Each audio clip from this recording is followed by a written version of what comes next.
তারুণ্যের হাত ধরে আসা স্বাধীনতায় স্বাধীন ক্রিকেট বোর্ডের নতুন সভাপতি ফারুক আহমেদ প্রথম প্রেস কনফারেন্সেই চেয়েছিলেন বিসিবিতেও আসুক তরুণ নেতৃত্ব।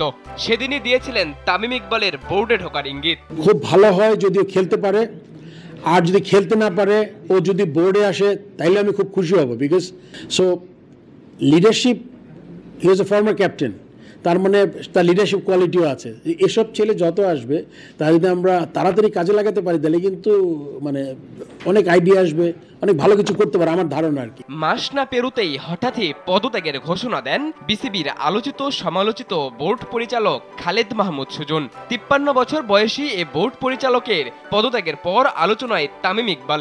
কারণটা ওই যে তরুণ নেতৃত্ব। আর নয় সৌন্দর্য নিয়ে চিন্তা, এবার নিজেকে সুন্দর করে তুলুন স্টাইল ম্যানিয়াক্সের সাথে। তামিম ইকবাল বিসিবির নতুন পরিচালক, এটা অনেকটা নিশ্চিত। তবে প্রশ্ন উঠছে কোন প্রক্রিয়ায় বোর্ডে ঢুকবেন তামিম? বিসিবির গঠনতন্ত্রে আছে কি কোনো বাধা? চলুন জেনে নেওয়া যাক। খালেদ মাহমুদ সুজন পদত্যাগ করায় ক্যাটাগরি 3 থেকে নির্বাচিত পরিচালকের পদটি এখন শূন্য। বিসিবির পরিচালকদের মধ্যে কেবল খালেদ মাহমুদ সুজনই ছিলেন সাবেক অধিনায়ক ক্যাটাগরির বোর্ড পরিচালক। 2021 সালের নির্বাচনে নাজমুল আবেদিন ফাহিমকে 37-3 ভোটে হারিয়ে নির্বাচিত হয়েছিলেন তিনি। বিসিবির গঠনতন্ত্রের 9.3 অনুচ্ছেদে এই ক্যাটাগরি সম্পর্কে বলা হয়েছে, জাতীয় দলের সাবেক অধিনায়ক, সাবেক 10 ক্রিকেটার ও সব সার্ভিসেস, বিশ্ববিদ্যালয়, সকল শিক্ষা বোর্ড, বিকেএসপি ও কোয়াব মনোনীত প্রতিনিধিরা ভোট প্রদান করেন। এই ক্যাটাগরিতে সর্বমোট ভোটার রয়েছেন 43 জন।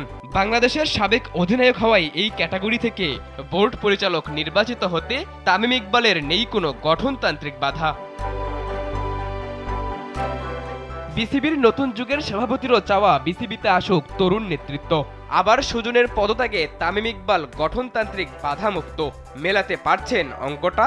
যদি মেলাতে পারেন আর গুঞ্জন সত্য হয় তাহলে ক্রিকেটার নয়, বোর্ড পরিচালক হিসেবে দেশ সেরা এই ওপেনারকে দেখা যাবে বিসিবিতে। সাদাতুর রাফি, কালবেলা।